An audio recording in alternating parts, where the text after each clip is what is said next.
اب آقا علیہ السلام کی سیرت طیبہ کو قرآن مجید نے ایک بڑے لطیف اور پیارے انداز کے ساتھ بیان کیا اور فرمایا اِنَّكَ لَعَلَىٰ خُلُقٍ عَظِيمٍ. میرے حبیب صلی اللہ علیہ وآلہ وسلم آپ خلق عظیم کے مرتبے پر فائز ہیں، آپ اخلاق عظیم کے رتبے پر فائز ہیں. اب یہاں ایک بات قابل توجہ ہے. ام المومنین حضرت عائشہ صدیقہ رضی اللہ تعالی عنہ سے پوچھا گیا کہ آقا علیہ السلام کے جس اخلاق کو خلق عظیم کہا ہے قرآن نے، پوچھا گیا کہ وہ اخلاق کیا تھا.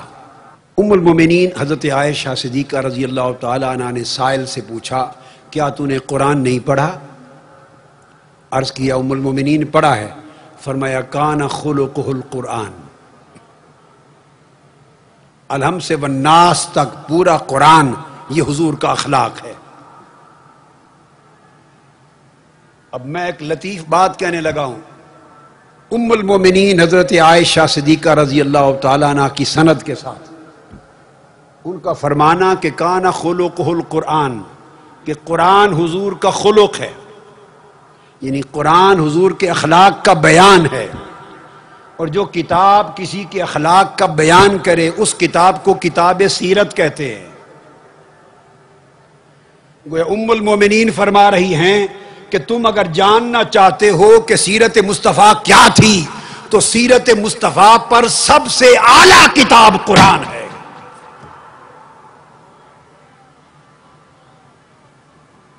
ہر کتاب جو سیرت مصطفیٰ پہ تم کو ملے گی وہ کسی نہ کسی مفسر کی، محدث کی، مورخ کی، امام سیر و مغازی کی لکھی ہوگی.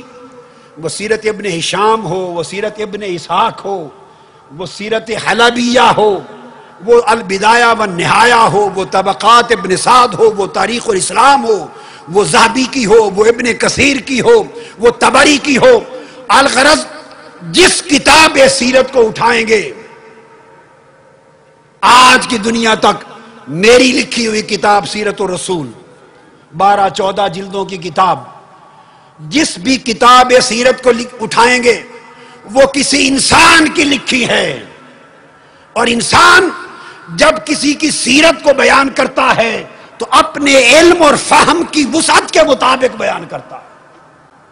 جتنا اس نے پڑھا، جتنا اس نے سمجھا، جتنا اس کا قلم بیان کر سکا، جتنا اس کا دماغ ادراک کر سکا اور جتنا اس کا قلم لکھ سکا، اسی قدر وہ سیرت بیان کرتا ہے، اسی قدر وہ شان بیان کرتا ہے، اسی قدر وہ اخلاق بیان کرتا ہے.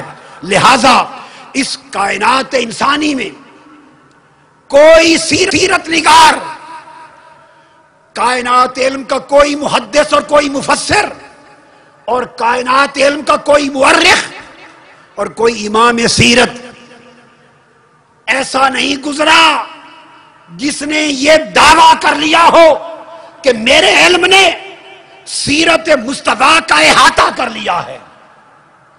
یعنی آقا علیہ السلام کی جو سیرت طیبہ تھی اور جو اخلاق عظیم تھا اور جو رتبہ عظیم تھا اور جو مقام نفیس تھا، میرے فہم نے پورا سمجھ لیا ہے اور میرے قلم نے کاملاً لکھ لیا ہے. نہ زمانہ قدیم میں کسی نے دعویٰ کیا، نہ کوئی آج کر سکتا ہے، نہ قیامت تک کوئی کر سکتا ہے. ہر کسی نے اسی قدر لکھا جتنا اس کو سمجھ آیا.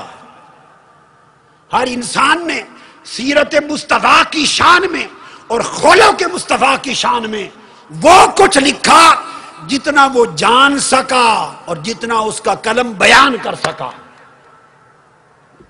ہمارا علم محدود، ہمارا ادراک محدود، ہمارے قلم کا حیطۂ ادراک، حیطۂ تحریر محدود. سو کوئی بھی کتاب سیرت اور کوئی بھی کتاب فضائل و مناقب تاجدار کائنات کی سیرت کی عظمتوں کا احاطہ نہیں کر سکتی. جس کو خدا فرما رہا ہے انک لعلی خلق عظیم، جس کے خلق و سیرت کو رب عظیم خدا خود عظیم ہو کر اپنی زبان سے جس کے اخلاق اور سیرت کو عظیم کہہ رہا ہے، ایک چھوٹا انسان اور اس کا دماغ اور اس کا قلم اس خلق عظیم کو کس طرح کاملاً بیان کر سکتا ہے؟ سو جس نے بھی بیان کیا ناقص بیان کیا، جس مصنف نے بھی لکھا اس کی تصنیف میں نقص رہا، جس نے کلام کیا خطاب کیا، میں بات کر رہا ہوں میری بات ناقص ہو گئی، جو بولا ناقص بولا، جس نے لکھا ناقص لکھا، جس نے سمجھا ناقص سمجھا۔ اس لیے کہ کامل سمجھنے کے لیے ضروری ہے کہ آپ کا علم اور دماغ جس شے کو بیان کرنا چاہتے ہیں اس کا احاطہ کر لے، اس پر حاوی ہو جائے۔ گویا حضور کی سیرت کے اوپر اگر کسی کا علم اور دماغ حاوی ہو جائے، احاطہ کر لے، تو پھر وہ کامل لکھے گا، چونکہ سیرت مصطفیٰ کی عظمتوں کا احاطہ کوئی نہیں کر سکتا سوائے خدا کے۔